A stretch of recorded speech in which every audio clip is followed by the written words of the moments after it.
If your life were a book and you were the author, how would you want your story to go? That's the question that changed my life forever. Growing up in the hot Las Vegas desert, all I wanted was to be free. I would daydream about traveling the world, living in a place where it snowed, and I would picture all of the stories that I would go on to tell. At the age of 19, the day after I graduated high school, I moved to a place where it snowed, and I became a massage therapist. With this job, all I needed were my hands and my massage table by my side, and I could go anywhere. For the first time in my life, I felt free, independent, and completely in control of my life. That is, until my life took a detour.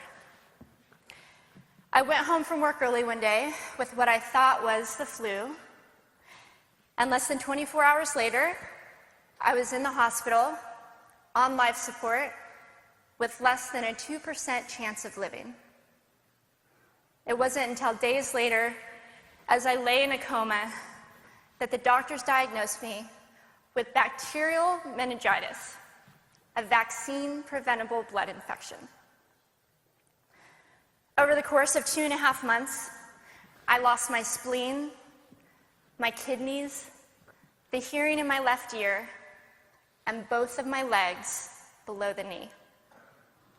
When my parents wheeled me out of the hospital, I felt like I had been pieced back together like a patchwork doll.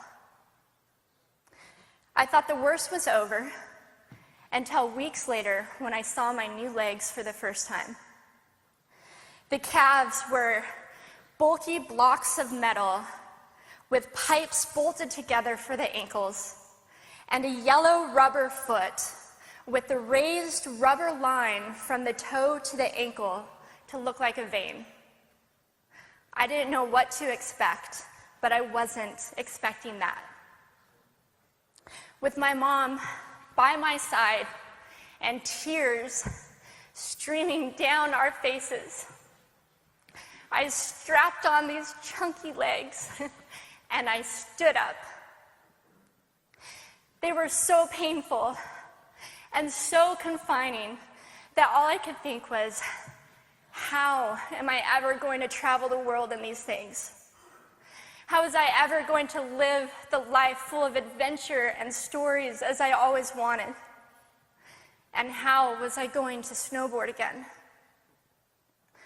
That day, I went home, I crawled into bed, and this is what my life looked like for the next few months. Me passed out, escaping from reality, with my legs resting by my side.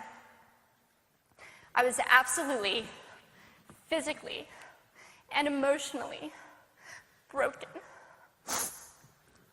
But I knew that in order to move forward, I had to let go of the old Amy and learn to embrace the new Amy. And that is when it dawned on me that I didn't have to be 5'5" anymore. I could be as tall as I wanted.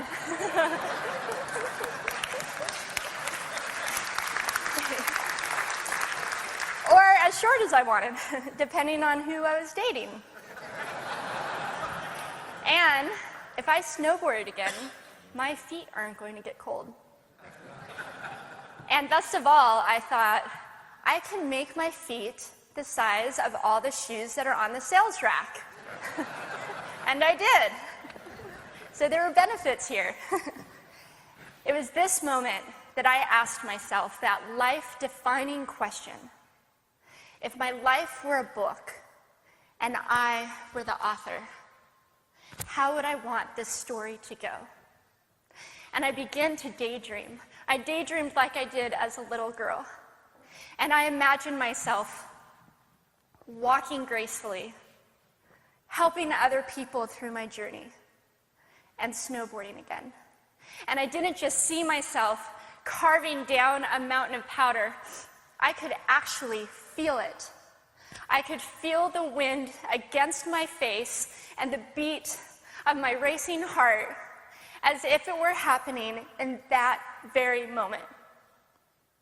And that is when a new chapter in my life began. 4 months later, I was back up on a snowboard.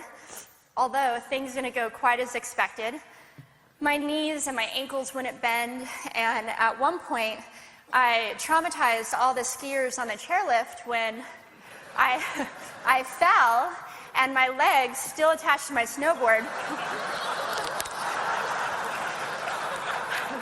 went flying down the mountain. And I was on top of the mountain still. I was so shocked. I was just as shocked as everybody else, and I was so discouraged, but I knew that if I could find the right pair of feet, that I would be able to do this again. And this is when I learned that our borders and our obstacles can only do two things. One, stop us in our tracks, or two, force us to get creative. I did a year of research, still couldn't figure out what kind of legs to use, couldn't find any resources that could help me. So I decided to make a pair myself. My leg maker and I put random parts together, and we made a pair of feet that I could snowboard in. As you can see, rusted bolts, rubber, wood, and neon pink duct tape.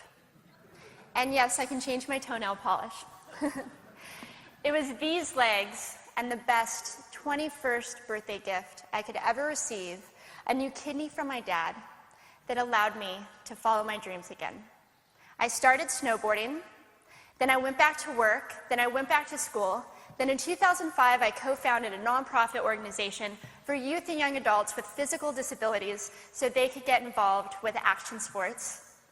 From there, I had the opportunity to go to South Africa, where I helped to put shoes on thousands of children's feet so they could attend school.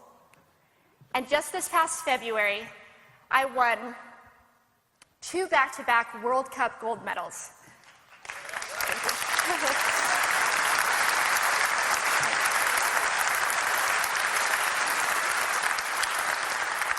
Which made me the highest-ranked adaptive female snowboarder in the world. 11 years ago, when I lost my legs, I had no idea what to expect. But if you asked me today if I would ever want to change my situation, I would have to say no. Because my legs haven't disabled me. If anything, they've enabled me. They've forced me to rely on my imagination and to believe in the possibilities. And that's why I believe that our imaginations can be used as tools for breaking through borders. Because in our minds, we can do anything, and we can be anything. It's believing in those dreams and facing our fears head on that allows us to live our lives beyond our limits. And although today is about innovation without borders, I have to say that in my life, innovation has only been possible because of my borders. I've learned that borders are where the actual ends, but also where the imagination and the story begins. So the thought that I would like to challenge you with today is that maybe instead of looking at our challenges and our limitations as something negative or bad, we can begin to look at them as blessings. Magnificent gifts that can be used to ignite our imaginations and help us go further than we ever knew we could go. It's not about breaking down borders. It's about pushing off of them and seeing what amazing places they might bring us. Thank you.